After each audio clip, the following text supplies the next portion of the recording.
Good evening, everyone. High school football takes place on Thursday and Friday, right before the Labor Day weekend. We're going to start with defense tonight. A battle up in the Copper Country as the Negaunee Miners visited the Calumet Copper Kings.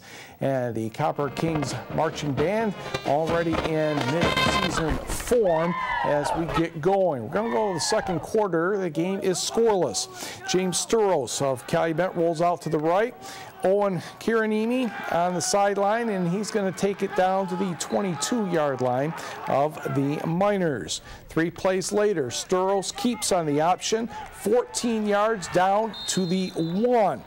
And it would take 1 play after that as Sturos burrows in, and the Copper Kings have a 6-0 lead. And that's how it was at halftime.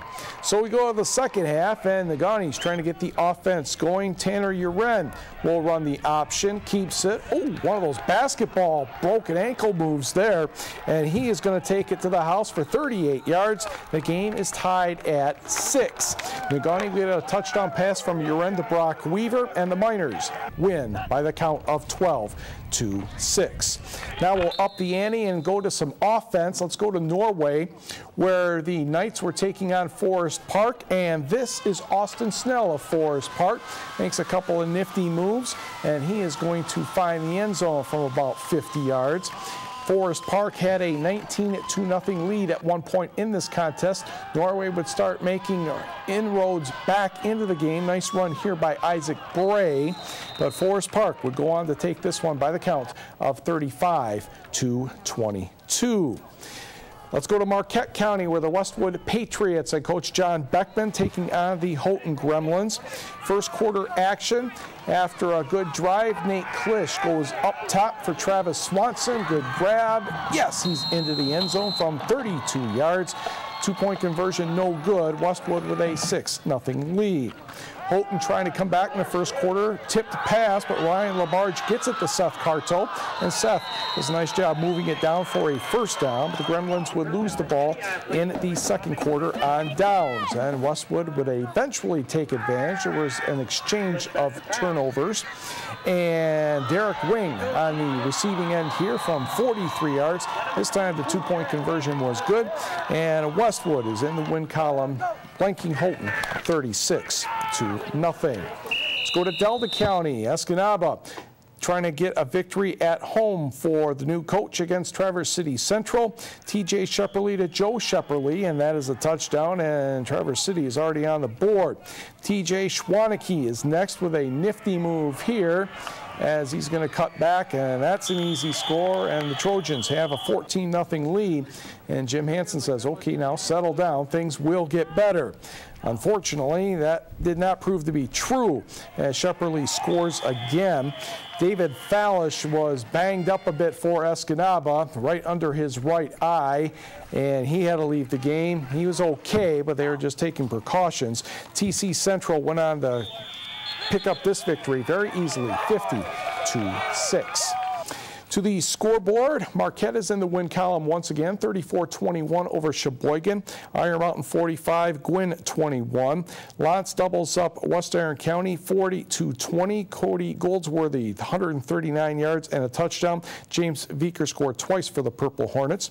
North Central, another impressive victory. Jets 36, Munising 12. St. Ignace, no trouble with East Jordan. Mansalona 49, Rudyard 6.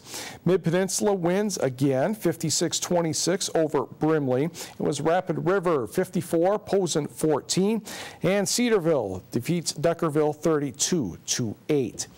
GLIAC football, a rough start for the NMU Wildcats. Prince Young scored a touchdown on the ground, but Findlay easily over Michigan Tech, NMU 45-10.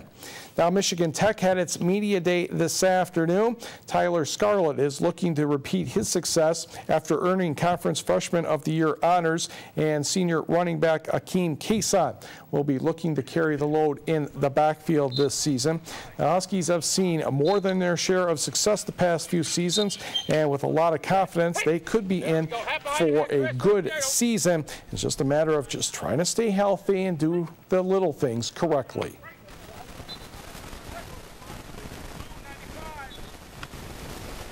We feel we're a top echelon team in this league. You know, we've been 3 of the last 4 years. We've walked into the last Saturday with a chance to possibly play in the national playoffs. I think our chemistry is coming along real well as an offense, as a team. You know, guys are close. You know, and I think that's real good for as a team as a whole.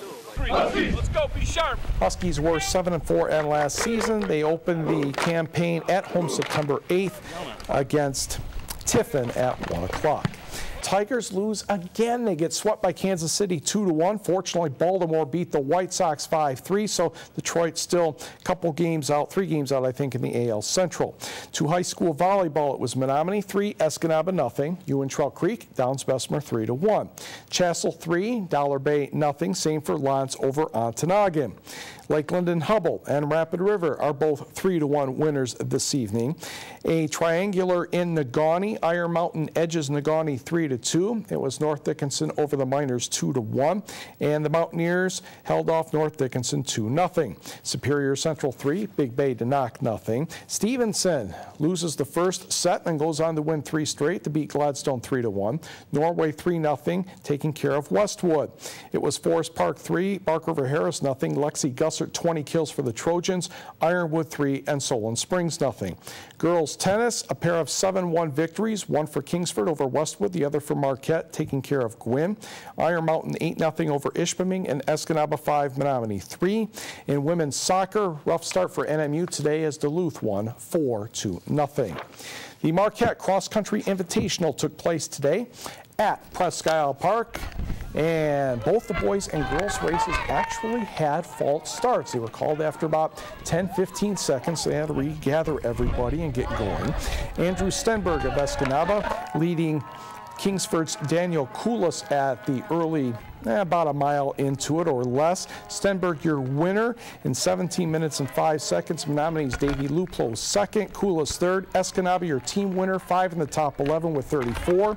Menominee second, and Calumet third. The girls are underway, and it was a real tight battle between Calumet, Marquette, and Menominee. These 3 teams have very good girls runners.